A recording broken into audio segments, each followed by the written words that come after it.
Welcome to the Climate on Global Stage 2022. We are live from Egypt. This year, we are hosted by the Alexandra Library in Alexandria City. From this amazing location, we will connect with live Climaton makers all over the world. Yes, only this weekend, about 100 Climaton events, Ideaton events, are happening from all parts of the world. For example, we have climatons in Tallinn, Estonia, in Bangkok, in Thailand, Izmir, in Turkey, Lima, Peru, Mombasa, Kenya, Dublin, Ireland, La Paz, Bolivia, Buenos Aires, Argentina, and Reykjavik, Iceland. Cities and citizens are coming together to celebrate, ideate new climate solutions. This year, we are searching for your take on what does a just, beautiful, and climate resilient future look like to you. Let's talk about how to reach a desirable future in cities. For this, I invite our speakers to join our panel discussion. Frederick from GIZ,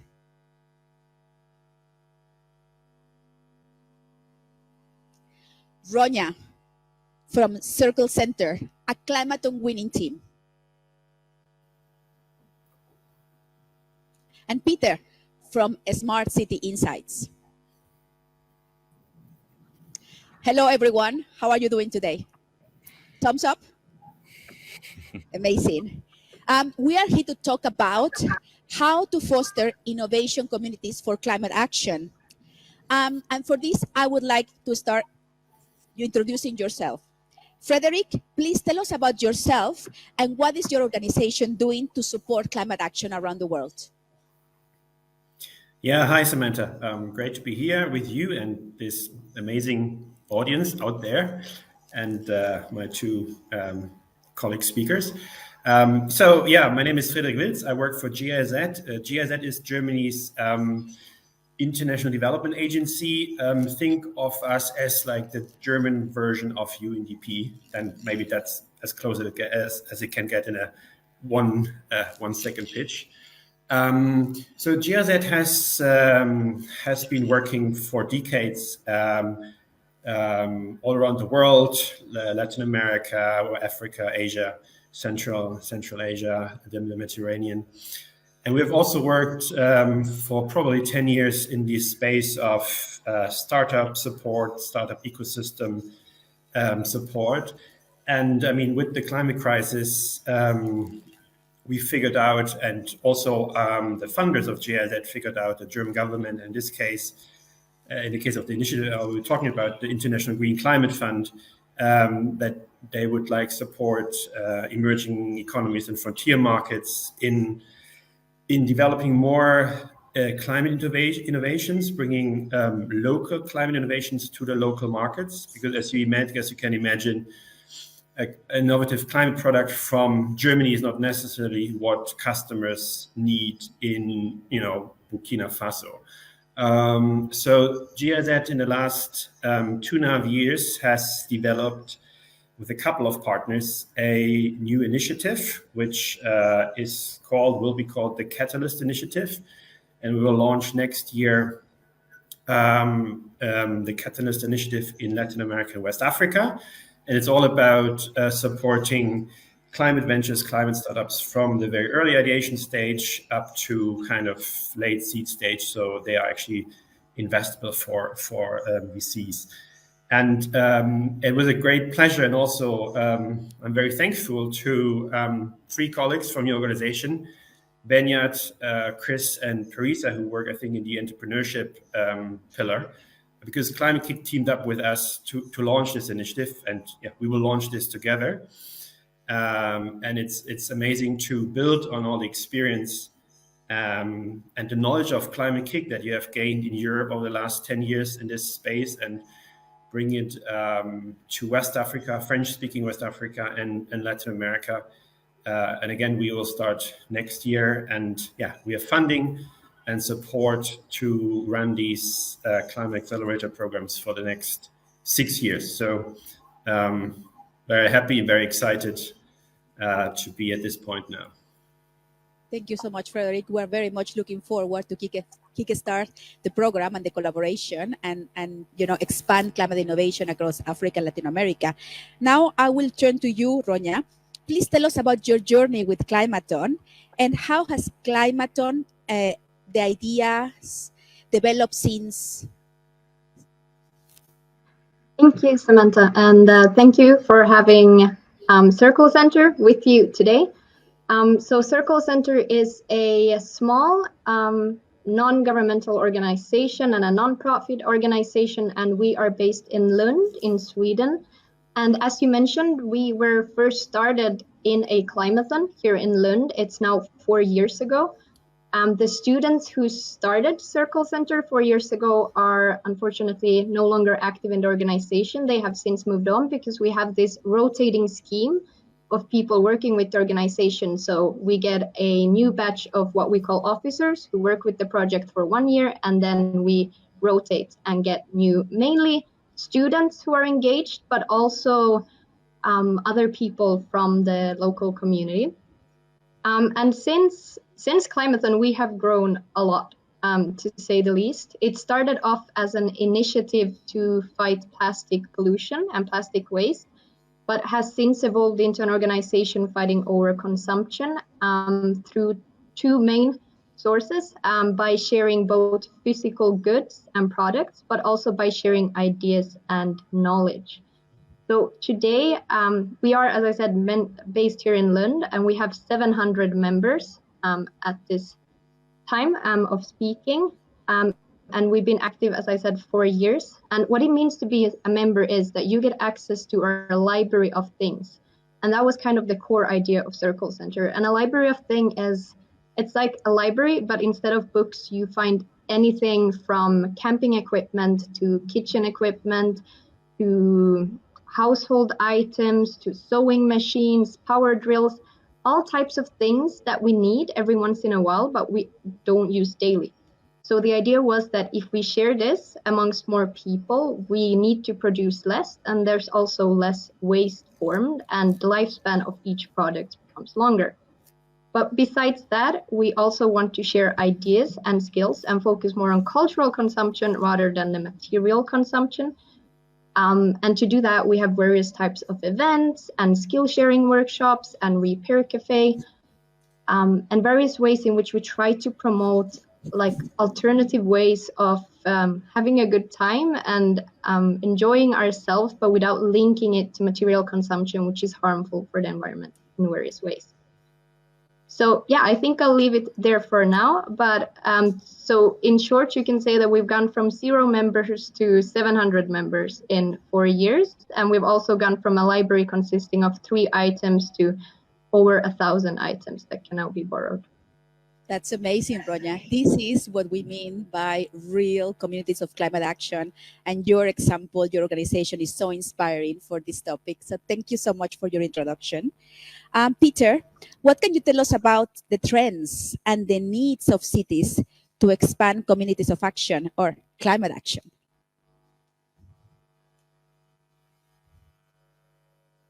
I believe you are muted, Peter. Amazing. Over to you. Sorry about that. Yeah. First of all, thank you for the invitation to speak here as well. Maybe a couple of words about myself and my small organization. So my name is Peter, and I'm the founder and director of Smart City Insights, which is a small but global consultancy. And as you say, we work with cities all over the world, basically more or less on all continents. And the focus is for me, of course, when we talk about smart cities, is a lot on technology and data, but that's not the focus in what we're doing. So actually, what the work I do and we do is very much to look at the different goals and targets that the different cities have. And some things are very easy to do. Some of them require a lot of insights. And these insights can come from citizens directly if you ask them. But there's some complexity in this as well, because we all know when we go to the town hall, you know all their names. If you go on Facebook, you know who's coming on Facebook, special groups. So how can we actually do citizen engagement in different ways and to listen to them? So that's one thing we work on. And of course, in this as well, there's a big governance setup. So how do we engage wider communities at an early stage before we start to do the solutions? So we have examples of that from the US, from India, and also from Europe, where we work with them as well, with different stages of innovation, as you want, actually before you start to take the decisions. But so yeah, I probably won't say a lot more just now. I'll rather just go into the material when we speak in a minute, get more questions. Thank you, Peter. I mean, data insights are super important to kind of guide us through this complexity. And Yeah. I mean, we all know that the clock is ticking and carbon neutrality needs to be realized here and now, especially locally by citizens, because we are the users, the main users of the services and products we have all around us. So why is it so difficult?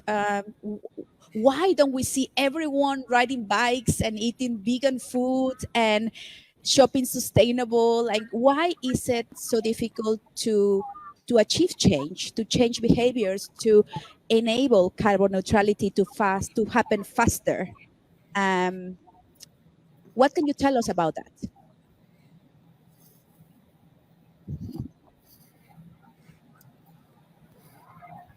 Yeah, I'll be happy to start. Go ahead, Peter. There's a long list of why this is, of course. So it's a bit, where do we start? Just an example that is a project that happened a long time ago, actually, here in Copenhagen. So I was at Hitachi, a big tech company at that time, where we tried to do an app for the citizens where they could follow on energy consumption. It's very relevant at the moment as well. But we try to actually to show them this is where you are, this is how much you produced. We try to do a lot of gamification, and it didn't work that well, to be honest. People thought it was funny and interesting for a week, and then it kind of stopped. And it's a classic example of how to make some technology and engage with the citizens with actually really asking them what will be beneficial for you. So this is what we did afterwards, to say we put a user group in from different areas of society, and they said what's important for us, especially the low-income households. They said it's very important for us to look at our consumption, but how much are we spending? What's the cost? So basically, they paid a monthly amount into energy. And basically, they want warnings to say, okay, now you are 50%, you spend 50% and you're only 20% into the month, or you spend 50% and you're 75% into the month. And they loved that. That was different. So they loved the climate. They were into we should do less, but really what triggered them was the financial part of this. So again, just an example of why we should listen to how we engage with the citizen, how we do different solutions to them, how do we trigger them to do that. So it's just a really small example, but I actually changed the consumption. And I think the other thing is, I'll be quick. The other thing is, unfortunately, what's happening, in the Ukraine at the moment, that's forcing people, to lower consumption. We had the same with COVID, not traveling and these kind of things. So, of course, these things will make us change, but we need to figure out new ways where it shouldn't be big crisis out in the world, but other things. So, and I have some comments on that later. Awesome. Preferably, we should not live around crisis. No. Frederick, what about business creation? Why is business creation so important and such a kickstarter of action? Yeah, another good question. I just want to follow up on also what Peter said, because I think I really like this, because I think, we in this call, and probably the whole audience, I think we need to be also honest. This is a bubble, right? And we care all about the climate crisis, but for a lot of other people, and that's what Peter said, people have very different needs.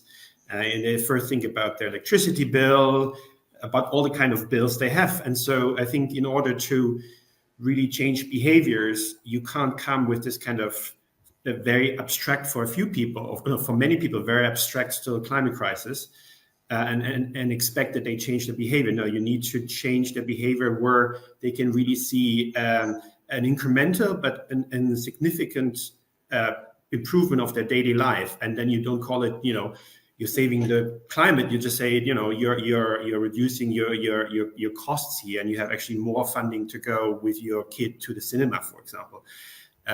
So I think, and this is another thought on this. Last thought on this is that we kind of climate people, I think we also need once in a while to take a step back and check our language, check how we approach things, because in order to be understood by others, sometimes we have also a very technical language, and it doesn't resonate with a lot of people who have just different priorities for fair reasons, because social issues and so on. So business innovation, I think.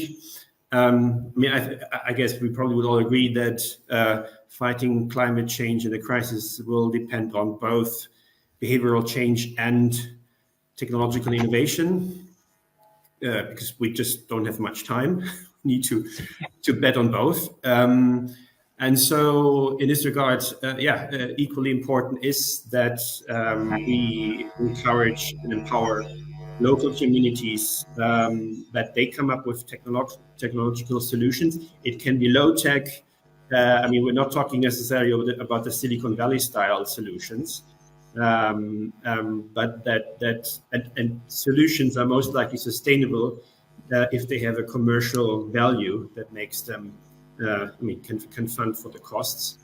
We can't depend also on governments in the context of the huge debts and the economic situation now. So in this regard, I think really business, small and also large, are very important to foster this, to bring new climate innovations, climate positive products and services to the table, and help us to fight the climate crisis. And nevertheless, still, we should change behaviors. Right? It's not either or; it must be both. We need all hands on deck. We need all ideas to be implemented here and now. And I would like to go to Ronya, and so maybe Ronya, you can tell us what has been your biggest learning in this organization, and how you grow to 700 members. Is amazing. I guess this is a true example of communities of action. Thank you, Samantha. I actually, in regards to that, I would like to touch on something that Frederick said that I think has been very crucial for us. When you speak about how people kind of want to see the results, like we want to see things where we can actually see how our action pays off. And I do believe that all people, we want to do good, and we want to do good for all of us. It's just we're very distanced from the effects that our actions causes. And so when we at Circle Center work to fight overconsumption, we're trying to raise more awareness of how our choices of consumption have direct impact. And especially in the context of Sweden, a lot of this has to do with, for example, in Sweden, a lot of the emissions are linked to our consumption of products that are produced elsewhere. So the effects are not even happening within the borders of the country we're in. But by having our library of things, so it's very focused on community, and you may not see the environmental impact that you have, but you immediately see the impact. For example, all of our items are donated to us by our members. So when you donate an item, you can see someone else using the item that you have donated, and you immediately feel like you are linked to this community, and your action of giving something away has given something else to someone else. Or similarly, every time you use something from the library, and let's say you get an ice cream maker or you get a pasta maker and you make something with someone else, you have this tangible action that you are doing, but at the same time, we are raising awareness of how you doing this action with this product has a positive environmental impact. So we're kind of trying to how would I say, it's doing fun things. Like all our items are things that you can enjoy and have fun with, but at the same time having an impact both on the local community in the sense that you get context and you share items with people around you, but we're also emphasizing the environmental impact that it has. And we're very kind of careful on not pointing fingers and saying you are doing things wrong, you shouldn't consume that, but have you ever thought about consuming it another way and all the benefits that this might bring about? And just as a last note on that, and also like how we have gotten so many members, I think the majority of our members are students. And I think that's precisely because there's a very big benefit to be earned for students who don't have much money and maybe can't afford these products to start with. And often it's more a question of convenience when they join the organization, but over time it turns more into a question of the environment and the climate as we start having these discussions and share knowledge and ideas linked to that. So it's kind of about combining convenience and the feeling of connection to others with the environmental and climate impact that can bring about. And having fun. I really like the part of having fun. I mean, climate action should be fun because it is our future. And I just want to briefly have a quick takeaway from you on who starts this, this getting off the ground ideas, getting off the ground action. Is it the citizens? Is it the government? Is it the business? Is it all together? What is your experience in this? I'll be happy to go first again. So I have I'll try to be two quick examples. So one is from South Korea, from Seoul. They used to have a lot of food waste on landfills, 98%. The government decided we need to change this for many obvious reasons. They did a big technological project to measure food waste and the weight of it.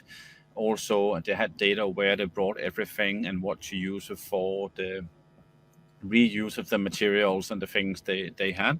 One of the things that happened, because they all of a sudden had some waste that was useful for urban gardening. And all of a sudden, because they involved some non-for-profit organizations who started then to go around to the citizens and said, now you actually have some opportunity to do urban gardening. And this movement started all of a sudden because there was a new focus on this. The problem was one of the focus areas, and also where can you get the soil or whatever, the fertilizer, the natural fertilizer to all of these things and do something good, and you could get a little bit of funding for it. So that started off as a technology government project, but because you involved the citizens through non-for-profit organizations, a movement started. So that's a government example. The other one is from Texas, Austin in Texas, who have been also done a circular project there as well. But this is more that the city had said, we have 100 problems we need to solve.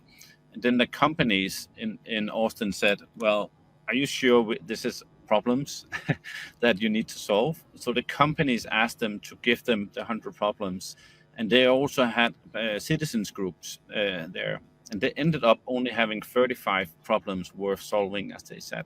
So this was led by the companies, and they also requested to take a lot of citizens in. So every time the city now are looking at a project within climate or social and other things, they tested with the companies and they tested with the citizens as well, which has changed a lot of how they are working, getting new insights from the citizens that change the view of what should the project look like. So. It's amazing examples and very diverse, very varied. And exactly. I mean, I think that... Same results. Exactly. And I think that there is like, focusing on a challenge is kind of like a key denominator for bringing citizens together. So thank you, Peter.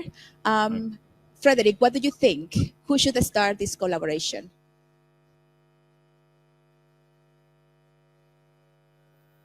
Okay. I think I have a very boring response. I mean, very banal. I think that, all the different groups are equally important. And Peter just had a few examples. It really, you can't say. I don't think there's one that's supposed to be the starter. Everyone, cheap citizens, answer, I guess. Government, GIZ? Yeah. I mean, well, GIZ, we always only want to be an enabler. It needs to be either the governments being at national level, local level, or the enterprises, or some non-profit organizations representing civil society. So, I mean, I think all of them can be very powerful triggers. Yeah. And also not choosing one, letting not the others, not have the responsibility to act. So all the different groups have the same responsibility to do so. Yeah, we all have a responsibility, and we should all take on action, even though if it's an individual action on the way we move around our cities, the way we eat, the way we shop. But of course, connect with government, with companies, and claim action as well. We have a few questions from the audience, which I would let you answer in written after this session, because right now I would like to close with a personal message from you on how does a just, beautiful, and climate resilient future look like to you? Frederick? Yeah, thanks for this super easy question. Let me get my book, my PhD thesis. But to be honest, I'm a bit worried right now because we find ourselves in an age of populism and raising ideology, and that actually stops meaningful discussions. And I do fear that there's less willingness to look for compromises, right? So, well, I don't want to end here with a negative note. I think in this future that you described, people are again willing to come together on kind of certain common grounds, so they can find solutions. And and I think it really starts with listening to each other and coming together with a high level of empathy. So I think that will be the precondition to solve this climate crisis as well as other global challenges. Thank you, Frederick. Anya? Yeah, I think this is a very big question to ask. However, a very important one, and I think it's something anyone engaged in climate or the environment needs to ask themselves when they start doing this work. And it's what is the end goal we want to achieve? This is now my personal opinion, but I dream of a world where we move away from the focus on material consumption and material goods, and we can find alternative ways to measure well-being, to measure success, but also alternative ways to find happiness and not have our happiness and well-being bound to things that require immense amounts of resources and also create a lot of emissions and pollution, and instead find joy in things outside of that. And that's why I'm so happy to be engaged with Circle Center, for example, because I think that's what we really are aiming to do. Thank you, Ronya. Peter? Yeah, I'll try as well. I agree also with the two other participants that mentioned. I think one of the things that's extremely important in everything we do, because it's very serious, very important what we're doing, and there's a sense of urgency in everything. But we need to celebrate the wins, and I think this is missing. Every time we do something, you mentioned how important it is to see what's happening with what we are doing. The whole visualization of we've done something great is what people like to continue to do. And I work with cities all over the world, and they forget to celebrate. They've done something great. You really have to go in and look for it and say, in this garbage collection scheme, you saved 20 tons of CO2 because you did this, but you never told the citizens. And they've been part of this as well. So I've really to celebrate the wins to get more people in, to join the movement, but celebrate it in a nice way and visualize it so it's easy to understand the impact that they make, all the work we're doing. Well, thank you all. for joining us in these panel discussions. Your insights are really valuable to look at different perspectives on how we can build communities of action in cities. And this is, just the start of our talks and conversations for the Climate-KIC global stage, starting today. And we end on Monday with a focus on systems innovation. And this is just in the lead up to COP27 this year. Member states from all over the world meet here in Egypt, and we'll discuss once again on a global climate agreement and how to advance on targets to limit the climate crisis. So please stay tuned. We have a host, a surprise guest joining us today. But for now, I thank you for joining these talks, these Climate-KIC talks, and stay tuned over the weekend. You will find a lot of interesting sessions to listen to and to participate in.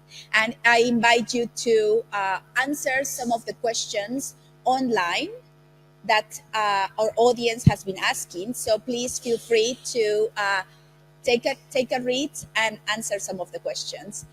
Thank you, Frederick, Ronya, Peter. It was a pleasure to host you. Thank you. Thank you. It was a pleasure to be with you.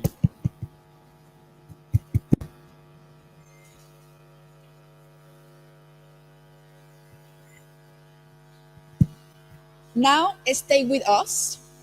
We have a special guest from Kenya. He is representing Youth for Nature. Kaluki, please join us on stage. Hello, Kaluki. Welcome. Thank you for having me. Welcome at the Climate-KIC Global Stage 2022. As you know, we are here in Egypt, hosted by the Alexandra Library. And in this amazing setup, I would like to hear a little bit more about you and about your organization. What is it you do in Kenya? Exactly. Thank you for the invitation. And hi, everyone. My name is Kaluki Paul Mutuku. I'm from Kenya and actually representing a number of organizations. Happy that you mentioned Youth for Nature, which is an international organization working with young people across the world to address the issue of, biodiversity loss, climate crisis, and also pollution and, the whole humanitarian crisis. And our main focus has been on land restoration and, nature-based solutions as one of the ways or approaches to solve the climate crisis. But most importantly, I'm here with the Kenya Environmental Action Network, which is a national network working with youth in Kenya to bring together the efforts in both the climate and environmental spaces. And actually, we are here with the African Youth Caravan to COP27, which is our inaugural project to COP27 at Kenya Environmental Action Network. And so we are bringing around 20 African youth to actually be part of the policy making and negotiations in the next 10 days at Sharm el-Sheikh to discuss the Africa agenda, the Africa Youth Agenda, and what we need for climate action and for youth action in the whole resilience building and youth action in Africa. Thank you. This is yet another example of a great community for climate action. Actually, going back to the topic of this discussion, what can you tell us about your experience on building climate action communities in Africa? It could be in Kenya or across the continent. We really would like to have some concrete inspiration and examples for our audiences to take action. Exactly. Thank you. I think one thing that the youth in Africa are showing us, and the youth in Kenya, is that young people are not just a demographic to be talked about.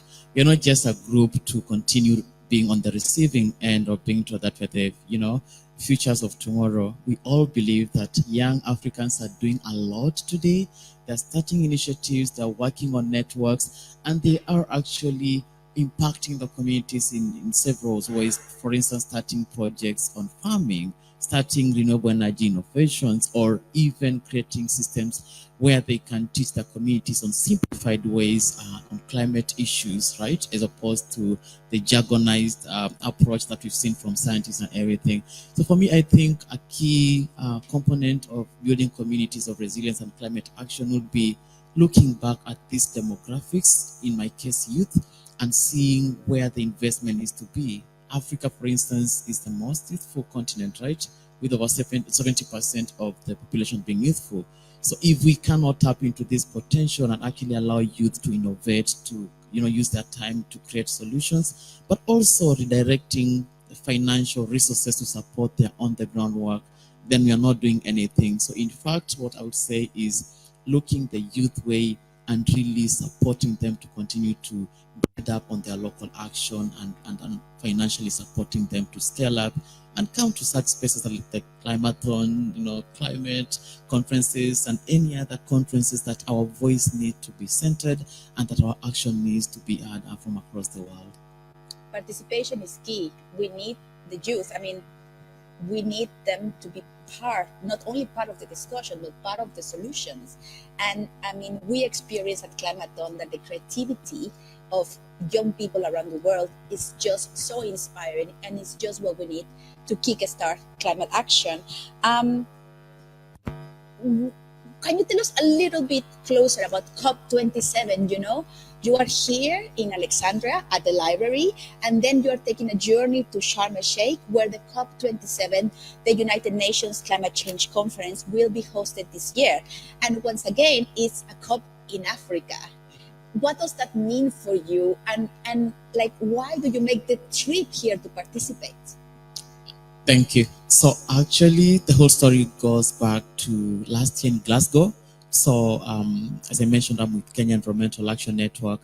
And one of the issues we realized or found was that actually it's very hard to have African youth representing at these key policy making and negotiation spaces. So with my co-founder and the staff at Kenya, we actually worked on a proposal to develop an African youth caravan proposal to COP27, and surprisingly we pitched to a few funders and we got some big fund to actually allow us to engage on a decentralized format of a caravan.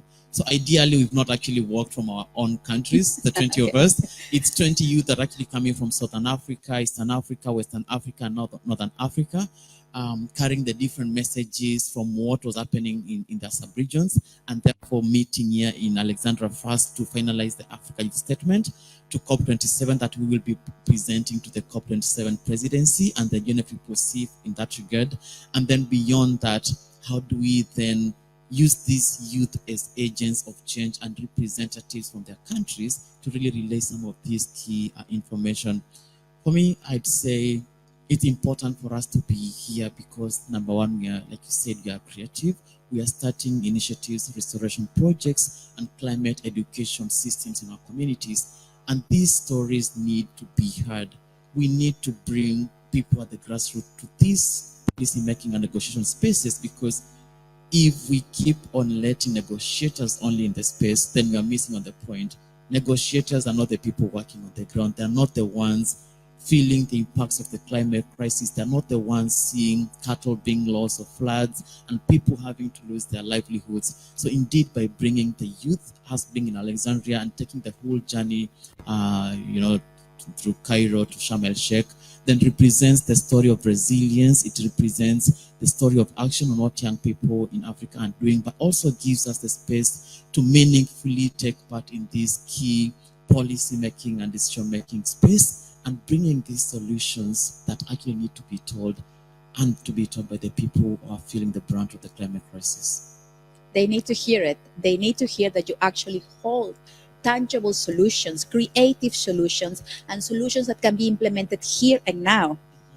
And just to close up this brief moment with you, I would like to have the last personal message from you and hear about what does a just and climate resilient future looks like for you personally.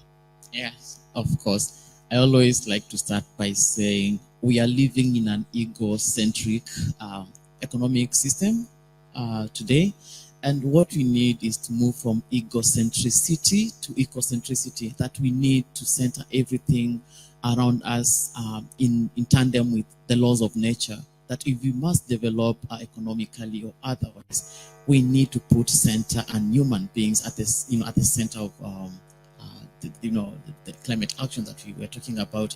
So if we cannot center nature, then we can do everything we want. We can mobilize for the resources, but then we will not have achieved anything. Now, what does the climate? Is it climate justice? Climate just. Yeah, I think for me it means again centering nature, centering communities, and centering people at the heart of the solution. People at the ground are doing much more to restore and conserve and protect our environments. People at the grassroots are the ones who are bearing the brunt of the crisis, but they are also the people who have the solutions at hand. So if we can turn our eyes and look at them, focus on these simple solutions, then we are hopeful for a better future. And a better future for me is a future where I see a tree as a living being. I see nature as a living being. I see the soil as the mother that provides the food. And so this connectedness is what will allow us to really ethically and sort of like morally think about the connectedness between humanity, other species, and of course the rest of nature. So that is my world, and that is my hope for a just world. Thank you so much for these inspiring words. We will be seeing you throughout the Climate on Global stage. We continue in a short while with connecting with other climate makers from other cities. And tomorrow we also have different connections, and we are going to speak to the caravan group that is here from all over Africa. And the show continues. Thank you so much. Thank you for having me, and can't wait to see more interactions with my team. And right now, we have a connection with Bjarke, I believe. Bjarke, are you there with us? Can you hear me? Yes. Hello, Bjarke. Hey, how are you doing? We are doing very good. It's so nice to see you. Bjarke is also leading the Climate-on program at Climate-KIC, and he is tuning live from a Climate-on happening live today in Herning in Denmark. And I am so excited to have him because we have been hosting the global Climate-on stage for a few years already, and he's a dear colleague at Climate-KIC. So Bjarke, tell us, what is happening now in Herning? Well, as you can see, Sam, so maybe let me know if I'm not speaking up, but as you can see right behind me, people are actually just finishing up the Climate-on here. We started yesterday. I would say Herning is the textile capital of Denmark. So a lot of the challenges, as you can hear, people applauding. So it's hopefully some good ideas that we're getting out of it. But it's a lot of the challenges have been around textile, clothing, like how to reuse, recycle, and industry that's very polluting in the world and causing a lot of climate change. And it's been very, there's been a lot of great energy here. I think people really enjoyed it. A lot of people also told me that, they were here as part of their studies actually. And they've told me, this is a great way to actually learn new ways and get new perspectives from working with other people. So it's been a great success here. Thank you, Bjarke. Thank you for taking us right in what is happening in a live Climate-on today. I mean, as you know, we are being hosted by the Alexandria Library in Egypt, and this is kind of the start of our Climate-on Global Stage 2022, and we are going to be connecting with Climate-on makers from all over the world. We are hoping to see you again later, Bjarke, in other sessions, and stay tuned. We are going to connect with you later. Definitely. Well, and good luck to everybody out there.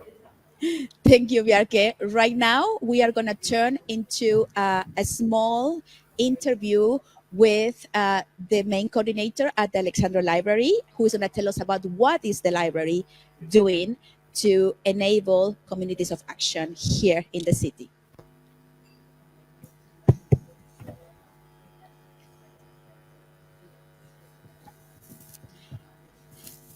Ms. Riham, please welcome on the stage.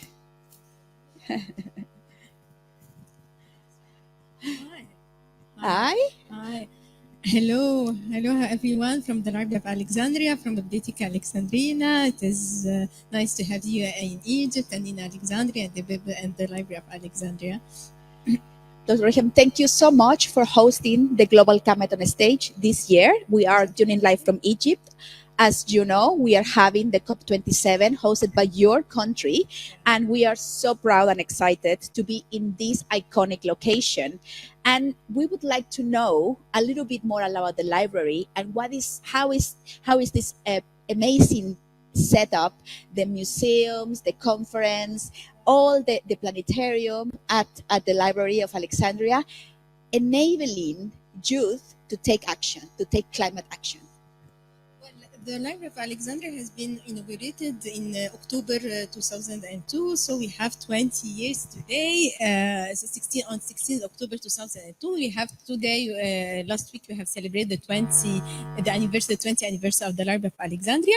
It was launched to recapture the old spirit of the old Library of Alexandria. It is a place for knowledge.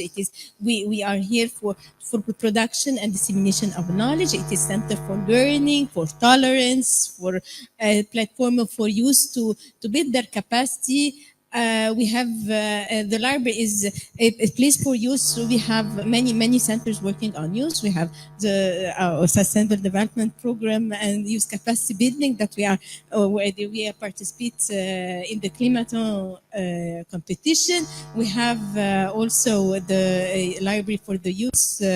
We have the planetarium. We have art center for the youth.